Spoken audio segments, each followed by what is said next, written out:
Hello guys, कैसे हैं सब लोग? सभी को गुड मॉर्निंग।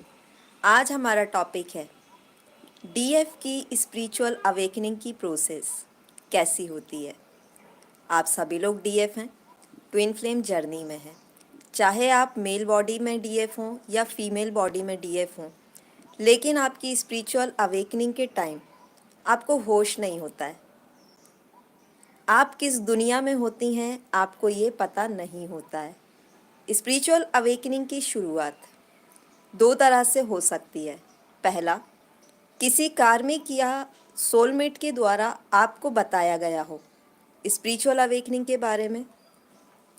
ऐसा केवल 1 या 2% केस में होता है, क्योंकि डीएफ कभी भी किसी की सुनती नहीं है, चाहे वो कार्मिक हो या सोलमेट। वो उनकी बातों पे ध्यान नहीं देती हैं, उन्हें इग्नोर कर देती हैं। लेकिन एक्चुअल में जो स्पिरिचुअल अवेकनिंग की बिगिनिंग होती है वो होती है डीएम के साथ सेपरेशन के बाद। आप ट्विन फ्लेम जर्नी में आई, आपका बीच बीच में ऑन ऑफ होता रहा। ऐसे में आपकी कार्मिक और आपके सोलमेट आपको बोलते रहे कि भाई स्पिरिचुअलिटी की तरफ चले जाओ, स्पिरिचुअल हो जाओ, लेकिन आप ध्यान नहीं देती हैं। पर जैसे ही आपके डीएम के साथ आपका एक लॉन्ग सेपरेशन होता है, आपकी वहाँ से स्पिरिचुअल अवेकनिंग स्टार्ट हो जाती है। शुरू में तो आप बहुत खुश रहती हैं, आपको कोई फ़र्क नहीं लगता है, आपको ऐसा लगता है नॉर्मल सा रिश्ता था, टूट गया, छूट गया, जाने दो। धीरे धीरे जब वो इंसान आपकी लाइफ में नहीं आता है तो धीरे धीरे आपकी परेशानियां शुरू होने लगती हैं। स्पिरिचुअल अवेकनिंग की शुरुआत हमेशा होती है या तो हम जॉब छोड़ते हैं या जॉब से निकाल दिए जाते हैं, हेल्थ इशू आते हैं, फैमिली, फ्रेंड्स, रिलेशनशिप, दोस्त हमारे छूटने लगते हैं, हमारी पसंद की चीज़ों से छूटने लगती हैं। यहाँ से शुरू होती है स्पिरिचुअल अवेकनिंग। वैसे अगर आप एक डीएफ हैं तो बचपन से ही आप स्पिरिचुअलिटी से कनेक्टेड होंगी, डिवाइन से कनेक्टेड होंगी। बचपन से ही आपको बटरफ्लाइज, नेचर, बर्ड्स, एनिमल, इसके साथ आपको आसपास की चीज़ें जैसे मंदिर, मस्जिद, गुरुद्वारे, दरगाह में बहुत ज़्यादा इंटरेस्ट होता है। ईश्वर की चीज़ों में, ईश्वर की बातों में आपको बहुत यकीन होता है और आप उन पे ना केवल ट्रस्ट करती हैं बल्कि उन्हें फॉलो भी करती हैं। एक डीएफ बचपन से ही सर्व धर्म को मानने वाली होती है, किसी एक धर्म को सपोर्ट नहीं करती है। ऐसा नहीं है कि मैं हिंदू हूँ तो हिंदू धर्म को मानूँ, नहीं।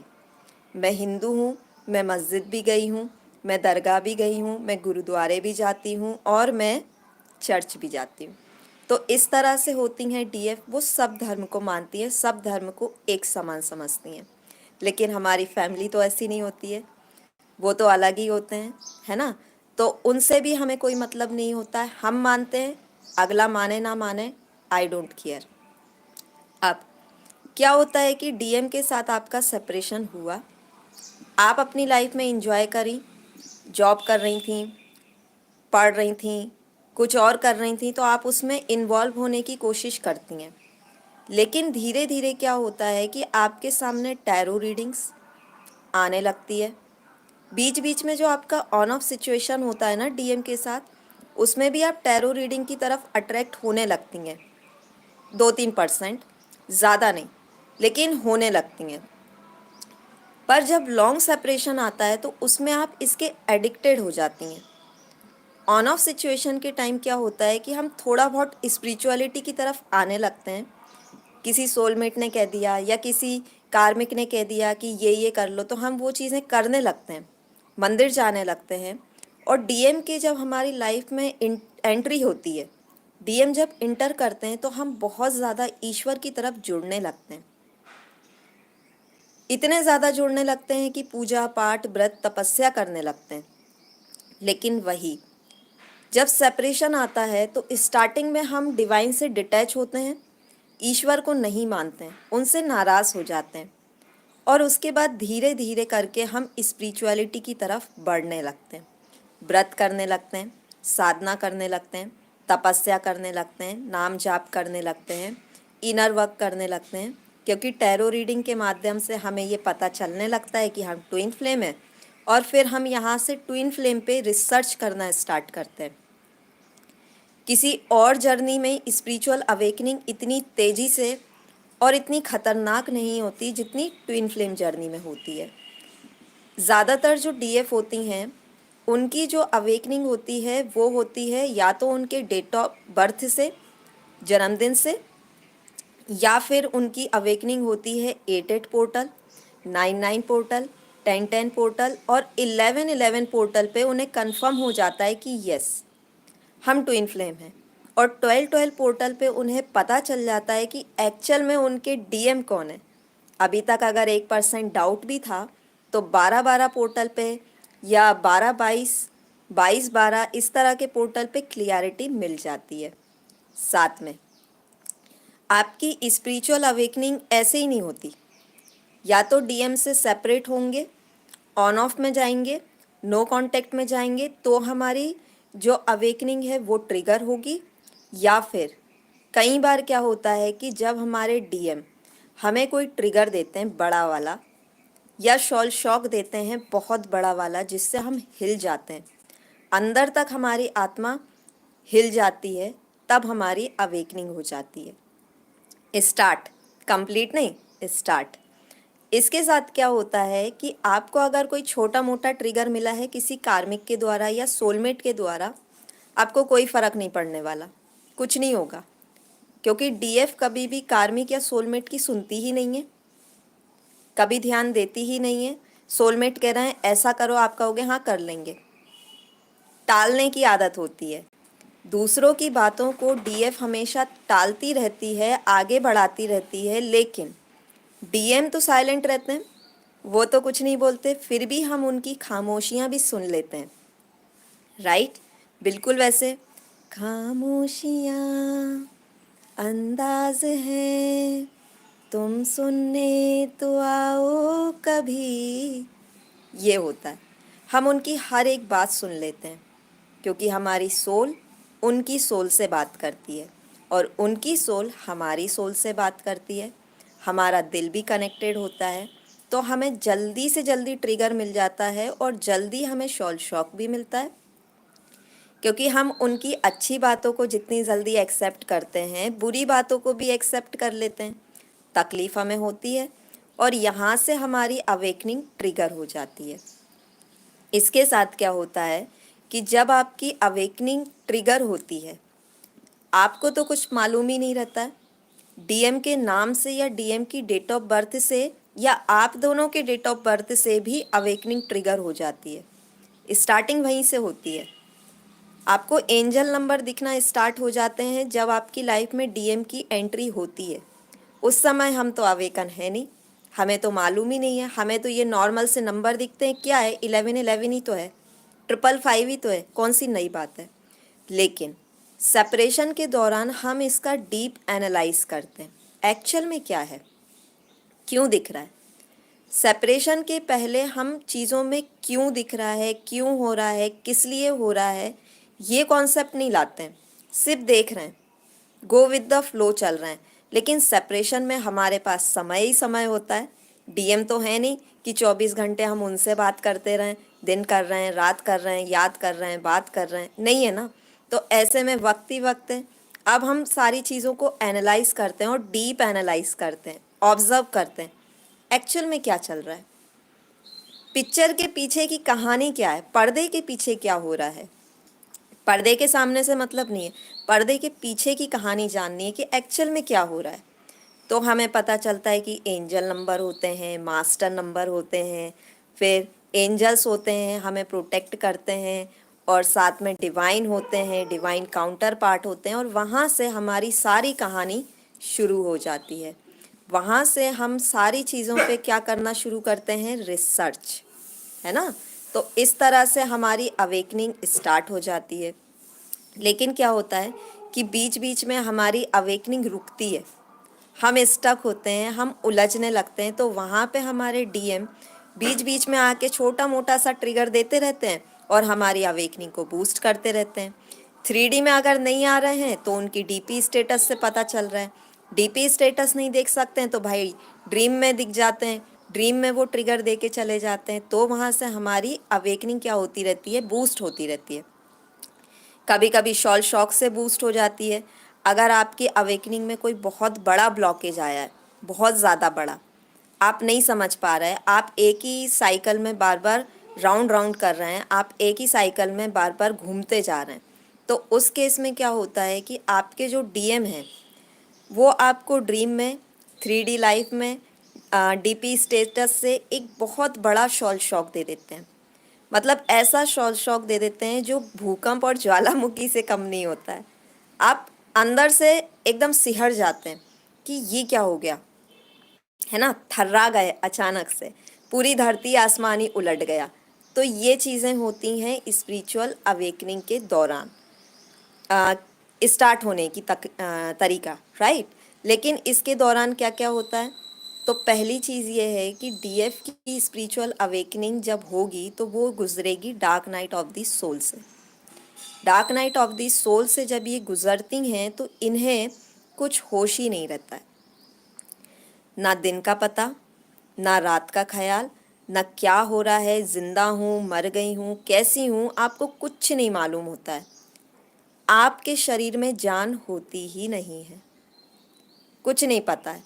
एक कहा जाए एक अलग सी स्टेज होती है गाइस, जहाँ आप डिप्रेशन के फाइनल स्टेज पे या लास्ट स्टेज पे होते हैं, या ये भी कह सकती हूँ कि एक तरह से अपन बहुत अलग सी एनर्जी होती है, लो वाइब्रेशन होती है, बहुत ज़्यादा लो वाइब्रेशन। कह सकते हैं कि आप किसी तरह के कोमा में हैं, राइट। कॉमा वर्ड सही होगा, आई थिंक कॉमा में है। हमें कुछ मालूम ही नहीं है, ना दिन का पता ना रात का होश, बस ज़िंदगी चल रही है, खा रहे हैं, पी रहे हैं, नहीं खा रहे हैं, पड़े हुए हैं, क्या हो रहा है। जानवरों से बदतर स्थिति होती है ना। तो किसी भी डीएफ को ये मालूम नहीं चलता है कि उसकी स्पिरिचुअल अवेकनिंग चल रही है, उसे होश नहीं होता है कि इस समय वो जिस समय से गुजर रही है उसे dark night of the soul कहते हैं या उसे स्पिरिचुअल अवेकनिंग प्रोसेस कहते हैं। एक डीएफ को नहीं मालूम होता है। हालांकि डिवाइन आपको दिखाते हैं, डिवाइन आपको शब्द दिखाते हैं, dark night of the soul process, dark night of the soul ऐसी होती है, dark night of the soul चल रही है, स्पिरिचुअल अवेकनिंग ऐसी होती है। स्पिरिचुअल अवेकनिंग की प्रोसेस आपको दिखाई जाती है कहीं ना कहीं से, पर आपको होश नहीं होता है, आप उन वीडियो को क्लिक ही नहीं करते।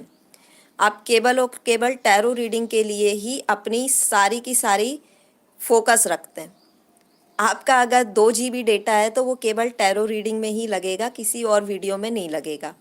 ऐसे में आप 1 सेकेंड भी, 1 GB डेटा तो बहुत बड़ी बात है, आप 1% भी डेटा अपना किसी ऐसी वीडियो पे नहीं देते हैं। हालांकि वो आपको डिवाइन बता रहे हैं, फिर भी आप उस वीडियो पे क्लिक ही नहीं करते हैं, आप सिर्फ टैरो रीडिंग पे फोकस करते हैं, सिर्फ टैरो रीडिंग देखनी है। एडिक्शन होता है ना, या पीवी का एडिक्शन है तो उस पर एडिक्शन रहेगा। तो डीएफ की जो अवेकनिंग होती है उसमें एडिक्शन भी बहुत आ जाते हैं। हेल्थ इशू तो चल ही रहे हैं, बीच में एडिक्शन भी आ गए, तकलीफ़ें बढ़ती जा रही हैं, समझ में नहीं आ रहा है कि क्या चल रहा है क्या नहीं। तो मैं आपको ये कह रही थी कि एक डीएफ को पता नहीं होता है कि वो स्पिरिचुअल अवेकनिंग की प्रोसेस से गुजर रही है। इस बात का एहसास आपको तब होता है जब आप 80% या कम से कम 70% अपनी अवेकनिंग कर चुके होते हैं, आपकी अवेकनिंग हो चुकी होती है। और वहाँ पे जब आपका dark night of the soul 70 से लेके 80% हील हो चुका होता है ना, तब जाके आपको मालूम चलता है कि मेरी तो अवेकनिंग चल रही थी, मैं तो dark night of the soul से गुजर रही थी और मुझे तो मालूम ही नहीं था कि dark night of the soul ऐसा होता है। क्योंकि जब आप 70 से 80% हील हो जाते हैं तो आप क्या है, एडिक्शन से दूर हो जाते हैं, और साथ में आपके अंदर जो टैरो रीडिंग का एडिक्शन है वो भी कुछ हद तक कम हो जाता है। तो ऐसे में आपने ट्विन फ्लेम पे तो रिसर्च कर ही रखा है, तो आप उसी की वीडियो को फॉलो करते हैं, उसी के मेंटोर को फॉलो करते हैं, उसी के चैनल्स को देखने लगते हैं, और टैरो रीडिंग की तरफ से जो रुझान था ना वो कम हो जाता है, लगभग ज़्यादा कम नहीं हो तो कम से कम आपका 60% तो रिलीज़ हो जाता है कि ठीक है अब नहीं देखना है, रहने दो, कुछ होता करता है नहीं। क्योंकि टैरो रीडिंग देख देख के आपका दिमाग इतना भर जाता है, वो बस ये कहते हैं वो आ रहे हैं, वो एक्शन ले रहे हैं, थर्ड पार्टी से निकल रहे हैं, कार्मिक को रिलीज़ कर रहे हैं, बस आ रहे हैं, कल आ रहे हैं, परसों आ रहे हैं। तो ये सुन सुन के आपका दिमाग जो है ना ब्लॉक हो जाता है। आपको गुस्सा आने लगता है कि टैरो रीडिंग झूठ होती है क्या, ये तो बोल रहे हैं कल आ रहे हैं, परसों आ रहे हैं, ये तो अभी तक आए नहीं, 2 साल हो गए, 3 साल हो गए, 10 साल हो गए, कब आएगा बंदा। तो उस वजह से क्या है, आप इरिटेट हो जाते हैं और इरिटेट होके आप टैरो रीडिंग को एग्जिट कर देते हैं, अब नहीं देखूंगी, अब जो होना है डिवाइन की मर्जी से होना है हो जाए। लेकिन स्पिरिचुअल अवेकनिंग प्रोसेस में जब तक आप सरेंडर नहीं करते हैं तब तक आप अवेकनिंग में आगे नहीं बढ़ते हैं। सरेंडर, आपको हर जगह एक चीज़ बोली जाती है, surrender, trust, divine timing, divine process. तो आपको सबसे पहले सरेंडर ही करना चाहिए। अगर आपने सरेंडर कर दिया है तो यहाँ पे डिवाइन सब कुछ संभाल लेते हैं। लेकिन डीएफ इतनी सीधी नहीं होती हैं, इतनी आसानी से सरेंडर नहीं करती हैं और इस वजह से उनका dark night of the soul लंबा खिंच जाता है, कम से कम 2.5 साल, 3 साल, 4 साल या कम से कम 6 महीने। क्योंकि सरेंडर ही नहीं करना है, ट्रस्ट ही नहीं करना है, फेथ ही नहीं रखना है, पेशेंस में ही नहीं रहना है। तो इस वजह से क्या होता है कि हमारी जो अवेकनिंग की प्रोसेस है वो स्लो भी हो जाती है और स्टक भी हो जाती है। तो ये सारी चीज़ें होती हैं डीएफ की अवेकनिंग प्रोसेस, जिसमें डीएफ को बिल्कुल भी मालूम नहीं चलता कि उसकी अवेकनिंग कब हो गई और कैसे हो गई। क्योंकि उसकी जो नॉर्मल हेल्थ इशू होते हैं, बॉडी इशू हो गया है, फिज़िकल कोई प्रॉब्लम हो गई है या आपको मेंटल स्ट्रेस हो गया है, तो इस वजह से आपको कुछ होश ही नहीं रहता है। आप तो ये सोचते हो तो नॉर्मल सी बात है, बीमार हुई हूँ, कुछ प्रॉब्लम होगी, डॉक्टर को दिखाऊंगी, सॉल्व हो जाऊंगी। जॉब नहीं है, करियर नहीं है, इट्स ओके, मेहनत करूंगी मिल जाएगा। लेकिन हमें तो सक्सेस ही नहीं मिलती है, फेलियर पे फेलियर मिल रहा है। जॉब की तैयारी कर रहे हैं, हर एग्ज़ाम में फ़ेल हो रहे हैं, मनी नहीं आ रहा है, उल्टा मनी जा रहा है। टैरो रीडिंग में कोई लोग इनर वर्क में दे रहे हैं तो पैसा जा रहा है, पैसा आ नहीं रहा है। फैमिली के रिश्ते टूटते जा रहे हैं, छूटते जा रहे हैं, दोस्त भागते जा रहे हैं, दोस्त छोड़ छोड़ के जा रहे हैं। तो ये सारी चीज़ें क्या होती हैं, एक अवेकनिंग के दौरान होती हैं, जो हम मुश्किलों का सामना करते हैं और हमें होश भी नहीं रहता है कि हमारी अवेकनिंग कब हो गई। तो आई होप सबको समझ में आया होगा अच्छे से।